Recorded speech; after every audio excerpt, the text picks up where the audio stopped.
ओम शांति। 12 अक्टूबर 2023। प्रातः मुरली। ओम शांति। बाप दादा मधुबन। मीठे बच्चे, श्रीमत पर चलो तो तुम्हारे सब भंडारे भरपूर हो जाएंगे, तुम्हारी तकदीर ऊंची बन जाएगी। प्रश्न, इस कलयुग में किस चीज़ का देवाला निकल चुका है? देवाला निकलने से इसकी गति क्या हुई है?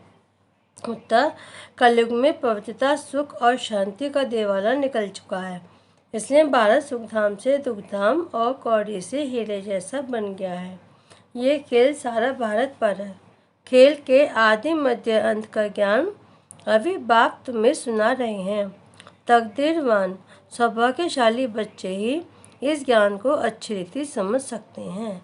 गीत भोलेनाथ से निराला। ओम शांति। भगवानुवाच। कौन सा भगवान? भोलानाथ, शिव भगवानुवाच। बाप भी समझाते हैं, टीचर का भी काम है समझाना, सतगुरु का भी काम है समझाना। शिव बाबा को ही सत बाबा भोलानाथ कहा जाता है। शंकर को भोला नहीं कहेंगे, उनके लिए तो कहते हैं आँख खोली तो शस्त्र को भस्म कर दिया। भोला भंडारी शिव को कहते हैं, अर्थात भंडारा भरपूर करने वाला। कौन सा भंडारा? धन दौलत सुख शांति का। बाप आए हैं पवित्रता सुख शांति का भंडारा भरपूर करने। कलयुग में पवित्रता सुख शांति का देवाला है, क्योंकि रावण ने श्राप दिया हुआ है। सब शोक वाटिका में रोते पीटते रहते हैं। भोलानाथ शिव बैठ षष्ठी के आदि मध्य अंत का राज समझाते हैं, अर्थात तुम बच्चों को त्रिकालदर्शी बनाते हैं। ड्रामा को तो कोई जानते नहीं, माया ने बिल्कुल ही बेसमझ बना दिया है। भारत का ही यह हार जीत दुख सुख का नाटक है। भारत हीरे जैसा साल्वेंट था, अब कौड़ी जैसा इंसॉल्वेंट है। भारत सुखधाम था, अब दुखधाम है। भारत हेवन था, अब हेल है। हेल से फिर हेवन कैसे बनता है? उसके आदि मध्य अंत का ज्ञान सिवाय ज्ञान सागर के कोई समझा न सके। यह भी बुद्धि में निश्चय होना चाहिए। निश्चय उनको होता है जिनकी तकदीर खुलनी होती है, जो सौभाग्यशाली बनने वाले हैं। दुर्भाग्यशाली तो सब हैं ही। दुर्भाग्यशाली माना तकदीर बिगड़ी हुई है, भ्रष्टाचारी हैं। बाप आकर शिष्टाचारी बनाते हैं, परंतु उस बाप को भी कोई मुश्किल समझ सकते हैं, क्योंकि उनको देह नहीं है। सुप्रीम आत्मा बात करती है, पावन आत्माएं होती हैं सतयुग में। कलयुग में सब पतित हैं, अनेक मनोकामनाएं लेकर जगदम्बा के पास जाते हैं, जानते कुछ भी नहीं। फिर भी बाप कहते हैं, जो जो जिस जिस भावना से पूजा करते हैं तो मैं उनको अल्पकाल क्षणभंगुर के लिए फल दे देता हूँ। जब मूर्ति कभी उसका फल नहीं दे सकती। फल देने वाला, अल्पकाल सुख देने वाला मैं ही हूँ, और बेहद के सुख का दाता भी मैं ही हूँ। मैं दुखदाता नहीं हूँ, मैं तो दुख हरता सुख करता हूँ। तुम आए हो सुखधाम में स्वर्ग का वर्षा पाने, इसमें परहेज बहुत है। बाप समझाते हैं, आदि में है सुख, फिर मध्य में भक्ति मार्ग शुरू होता है, तो सुख पूरा हो दुख शुरू होता है। फिर देवी देवता वार्मार्ग विकारी मार्ग में गिर पड़ते हैं, जहाँ से ये फिर भक्ति शुरू होती है। तो आदि में सुख, मध्य में दुख शुरू होता है, अंत में तो महान दुख है। बाप कहते हैं, अब सर्व का शांति सुखदाता मैं हूँ, तुमको सुखधाम में चलने के लिए तैयार कर रहा हूँ। बाकी सब हिसाब किताब चुकतू का शांति धाम में चले जाएंगे। सजाएं तो बहुत खाएंगे, ट्रिब्यूनल भी बैठती है। बाबा ने समझाया है, काशी में भी बलि चढ़ते थे, काशी कलवट कहते हैं ना। अब काशी में है शिव का मंदिर, वहाँ भक्ति मार्ग में शिव बाबा की याद में रहते हैं। कहते हैं बस अब आपके पास आऊँ, परंतु रो रो का शिव पर बलि चढ़ते हैं तो अल्पकाल क्षणभंगुर थोड़ा फल मिल जाता है। यहाँ तुम बलि चढ़ते हो, अर्थात जीते जी शिव बाबा का बनते हो, 21 जन्म का वर्षा पाने के लिए। जीव घात की बात नहीं, जीते जी बाबा मैं आपका हूँ। वे तो शिव पर बलि चढ़ते हैं, मर जाते हैं, समझते हैं हम शिव बाबा का बन जाऊँगा, परंतु बनते नहीं हैं। यहाँ तो जीते जी बाप का बने, गोद में आए, फिर बाप की मत पर चलना पड़े, तभी श्रेष्ठ देवता बन सकते हैं। तुम अब बन रहे हो, कल कर तुम ये पुरुषार्थ करते आए हो। यह कोई नई बात नहीं, दुनिया पुरानी होती है फिर जरूर नई चाहिए ना। भारत नया सुखधाम था, अब पुराना दुखधाम है। मनुष्य इतने पत्थर बुद्धि हैं जो ये नहीं समझते कि सृष्टि एक ही है, वह सिर्फ नई और पुरानी होती है। माया ने बुद्धि को ताला लगाए बिल्कुल ही तुच्छ बना दिया है। इसलिए ऑक्यूपेशन जानने बिगड़ी देवताओं की पूजा करते रहते हैं। इसको ब्लाइंड फेथ कहा जाता है। देवियों की पूजा में करोड़ों रुपया खर्च करते हैं, उनकी पूजा कर खिला पिला कर फिर समुद्र में डुबो देते हैं। तो ये गुड़ियों की पूजा हुई ना, इससे क्या फ़ायदा? कितना धूमधाम से मनाते हैं, खर्चा करते हैं। हफ्ता बाद जैसे शमशान में दफन करते हैं, वैसे यह फिर सागर में डुबो देते हैं। भगवान वाच, ये आसुरी संप्रदाय का राज्य है, मैं तुमको दैवी संप्रदाय बनाता हूँ। कोई को निश्चय बैठना बड़ा कठिन है, क्योंकि साकार में नहीं देखते। आगा खां साकार में था तो उनके कितने फॉलोअर्स थे, उनको सोने हीरो में वजन करते थे। इतनी महिमा कोई बादशाह की भी नहीं होती।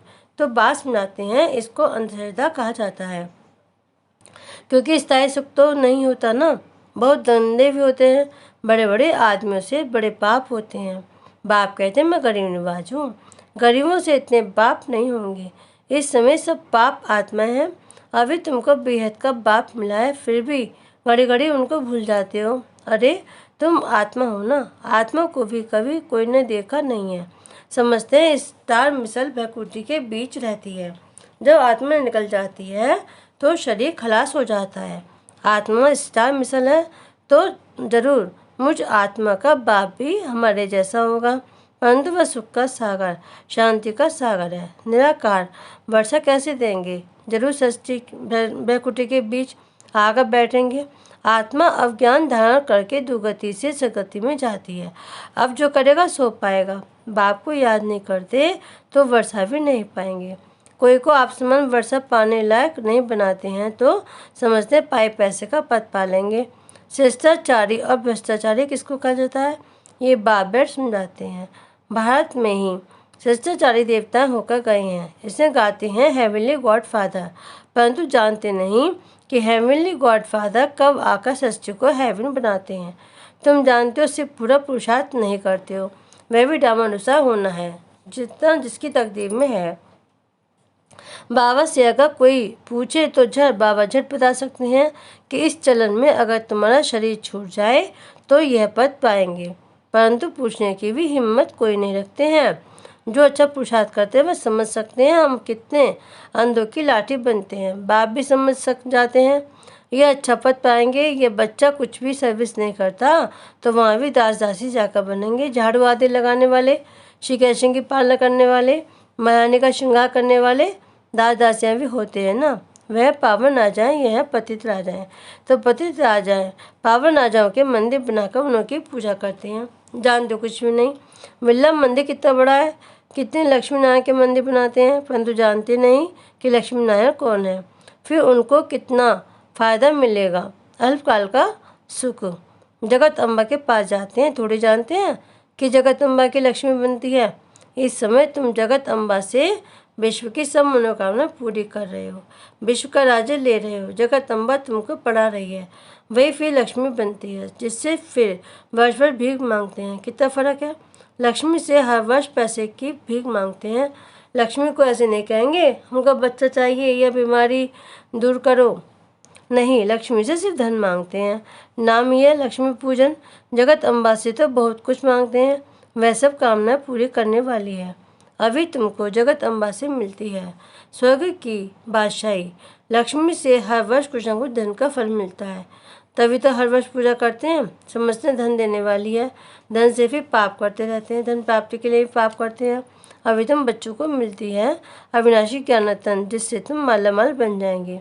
जगत अम्बा से स्वर्ग की राजाई मिलती है, वहाँ पाप होता नहीं। कितनी समझ की बातें हैं। कोई तो अच्छी थी समझते हैं, कोई तो कुछ समझते नहीं हैं, क्योंकि तकदीर में नहीं है। श्रीमत पर नहीं चलते तो शेष थोड़े बनेंगे। फिर पदभ्रष्ट हो जाता है, सारी राजधानी स्थापन हो रही है, ये समझना है। गॉड फादर हेवनली किंगडम स्थापन कर रहे हैं, फिर भारत हेवन बन जाएगा। इसको कहा जाता है कल्याणकारी युग। यह है बहुत से बहुत 100 वर्ष का युग, और सभी युग 1250 वर्ष के हैं। अजमेर में बैकुंठ का मॉडल है, दिखलाते हैं स्वर्ग कैसा होता है। स्वर्ग तो जरूर यहीं होगा ना। थोड़ा भी सुना तो स्वर्ग में आएंगे, परंतु पढ़ेंगे नहीं तो जैसे भील हैं। प्रजा भी नंबरवार होती है ना, परंतु वहाँ गरीब साहूकार सुख सबको रहता है। यहाँ तो दुख ही दुख है, बाहर सतयुग में सुखधाम था, कलयुग में दुखधाम है। ये वर्ड की ज्योग्राफी रिपीट होनी है। गॉड एक है, वर्ड भी एक है। नए वर्ड में पहले है भारत, अभी भारत पुराना है जिसको फिर नया बनना है। ये वर्ड की ज्योग्राफी कैसे रिपीट होती रहती है और कोई इन बातों को नहीं जानते। सब तो एक जैसे नहीं होते हैं, मर्द तो वहाँ भी रहेंगे। वहाँ सिपाही लोग होते नहीं क्योंकि वहाँ डर ही नहीं होता। यहाँ तो डर है इसलिए सिपाही आदि रखते हैं। भारत में टुकड़े टुकड़े कर दिए हैं। सतयुग में पार्टीशन होता नहीं, लक्ष्मी नारायण का एक ही राज्य चलता है, पाप कोई होता नहीं। अब बाप कहते हैं बच्चे मेरे से सदा सुख का वर्षा लो, मेरी मत पर चलकर सदगति का मार्ग एक ही बाप दिखलाते हैं। यह है शिव शक्ति सेना जो भारत को स्वर्ग बनाती है। यह तन मन धन से सब इस सेवा में लगाते हैं। उस बापूजी ने कृष्ण को भगाया, ये भी ड्रामा में था, परंतु उनसे कोई सुख नहीं हुआ। ये मिलेगा, ये होगा, मिलना है सिर्फ बाप से, बाकी है तो सब खत्म हो जाएगा। कहते हैं वर्थ कंट्रोल करो, उसके लिए माथा मारते रहते हैं, होता कुछ भी नहीं।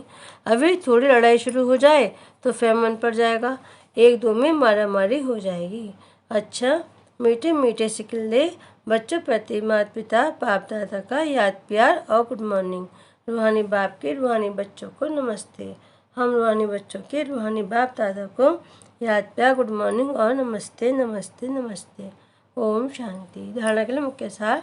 नंबर 1, जीते जी बाप पर बलि चढ़ना है, अर्थात बाप का बनकर बाप की श्रीमत पर चलना है। आप मन बनाने की सेवा करनी है। नंबर 2, अविनाशी ज्ञान रत्नों का दान कर जगदम्बा सम्मान सबकी मनोकामना पूर्ण करने वाला बनना है। वरदान, सेवा में सदा सहयोगी बन, सहयोगी का वरदान प्राप्त करने वाले विशेषता संपन्न भव। ब्राह्मण जीवन विशेषता संपन्न जीवन है। ब्राह्मण बनना अर्थात सहयोगी भव का वरदान प्राप्त करना, ये सबसे पहला जन्म का वरदान है। इस वरदान को बुद्धि में सदा याद रखना, यह है वरदान को जीवन में लाना।